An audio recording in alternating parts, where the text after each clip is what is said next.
Hello and welcome to the Keep On Side Show. Today we are here with Mr. Aslie Pitter MBE, founder or co-founder, should I say, of Britain's most successful gay football team, Stonewall FC. So Aslie, when did you realise your first love for football?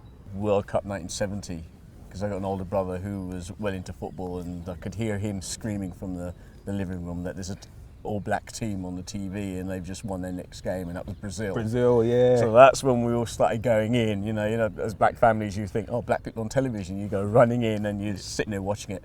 My parents no love football at all, but because black guys on TV who weren't being chased by the police, they were well in there watching it, and I think that's where I really started to love my football. What team do you support now currently?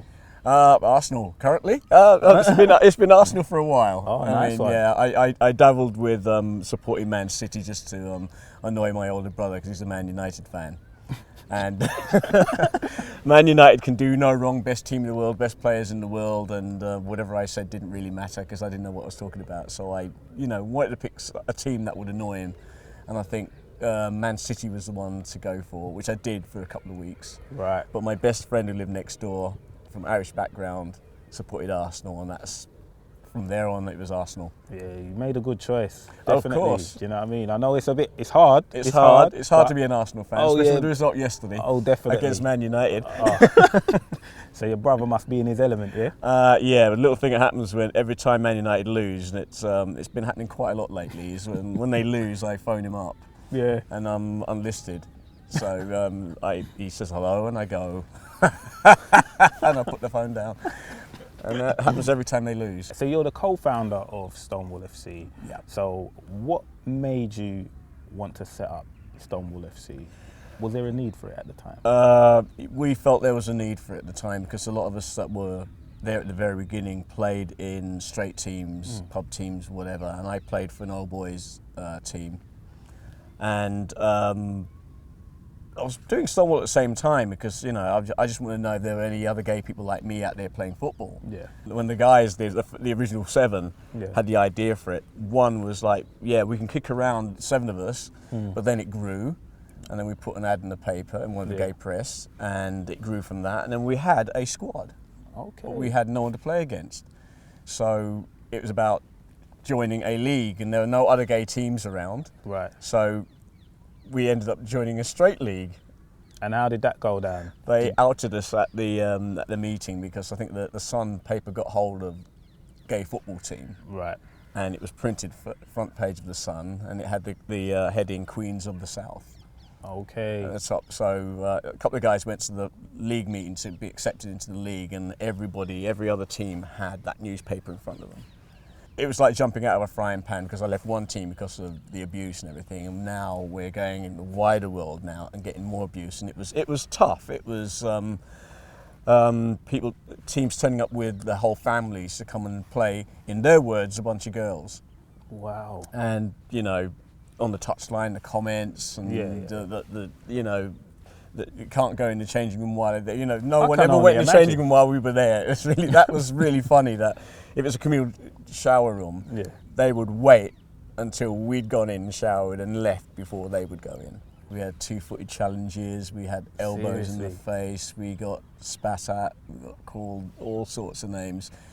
And then the referee, because it's uncharted territory for the referee just didn't know what to do about it.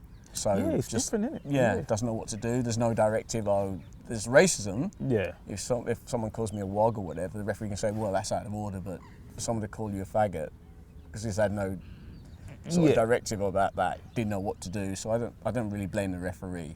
But it was horrible, and I thought, I don't want to do this, and I quit football for about 2-3 weeks. Didn't play. Seriously. I was that close to just saying, nah, I'll just go back to hiding. I'm happy to say things have changed. Stonewall had its place 20 odd years ago. We've gone around the world and played in tournaments and won more trophies and medals maybe than any other gay team, with the exception of maybe San Francisco, because they were ahead of us on this one. They had a gay team out long before us and were winning things. Right. And I think we've now equalled them, or just about to overtake them, with the amount of trophies and medals that we've won in international competition. Do you have to be gay to join Stonewall FC, or can straight players join Stonewall? We currently have straight players playing for our team. Okay. We've got 3 teams, and most of the straight players are playing in the first team, and we've got maybe 1 or 2 playing in the second team. Yeah. So it's about inclusion. I mean, I would love it if we didn't have to have a gay football team, because you'd be included and things like that. And unfortunately, life isn't like that. Okay, so is it still there? When you're running out and you're playing for Stonewall FC, is the abuse still there, or? I don't think it's there as much as it was before. I have not heard anything. Yeah, you get riled up in the pitch, you call someone an idiot or whatever. Yeah. Turn the F off. But I've not heard any, in the last maybe 3 or 4 seasons, anything homophobic.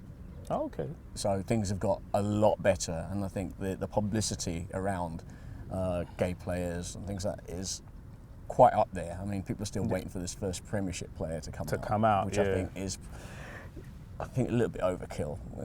When it happens, it isn't really going to matter. I think it's more curiosity than anything else. Yeah, wondering who it is. And I'm pretty sure that when it was announced in the paper, gay footballer gets MBE, I can guarantee they're all thinking, Beckham has come out. It's David Beckham. And then they look and they find a little short black man with glasses. Don't you think to a certain degree, don't you find it patronising sometimes? Because you're just a lover of football. You're not. You shouldn't. Your sexual orientation shouldn't even come into. It shouldn't come into it. Do you see what I'm saying? I'd prefer that it didn't come into it. Like I said, my hope or my dream, if we can turn everything back, is that we didn't have a civil rights movement in America, because everybody's treated equally. We don't have a gay team because everybody feels comfortable playing where they're playing. That's the way I would have preferred it. But if getting an MBE and putting gay people on the map has helped, sort of that younger players come up, then it can only be good. So how was it then in 2011, you coming from those days, those dark times where you were playing and you couldn't really be yourself, so to speak? How was it then in 2011 when you're being almost recognised for who you are and what you are? It's a nice experience, but on a wider scale, it put gay people in football or in sport in general, put us on the map. Because up to that point, I think a lot of people think, gay people didn't play football. All gay people did was badminton or diving. Yeah, the stereotypes. Ice skating, all that sort of stuff. But then suddenly people think, what? This guy got it for football. Do gay people play football? And I don't know why they thought like that, because rugby players came, Gareth Thomas came out. That's it. Long before the MBE, so I thought attitudes would have changed then, but I think football is that last bastion, I think. It's a lot better now. It's changing. It's changing for the better, but I feel if you think you've solved the problem, it comes back. And you can see that now. You can see what's happening with migrants leaving Syria. There's a whole comparison with what happened to the Jews during the war, before the war, and the victimization and the prejudice and there are parallels, and all that can happen again if we think, we've solved this problem. We don't have to worry about it. Okay, so going back to you setting up Stonewall FC, how did you go about setting up a football club, just in general? Well, number one, the guys that got together and did it decided, it was there because they loved playing. And the thing is, you have to have a love for what you do. Someone has to be identified as a delegator, someone who can handle money. Some pitches, grounds, leagues are quite expensive. So you seriously have to look at what league you're going to go into. I would suggest you start lower, just to get a feel of it, and then you outgrow that league and think, well, you know what, we should move to this one. We went to Middlesex County, started in Division 1. We got promoted to the Premier Division. We had to come down, although we were holding our own there, we had to come down because the finances of being in a Premier Division was much more expensive than it was in the lower ones, because in the Premier Division you've got to pay for linesmen. You've got to pay the ref. You've got to pay for refreshment at half time. You've got to pay for refreshment after the game. You've got to pay for the use of the pitch that you're on if you're at home.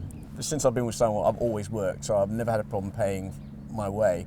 But there are people who are unemployed or they're, you know, been made redundant, but they love football, and the club's about inclusion, so you don't want to start excluding people because they haven't got any money. Okay.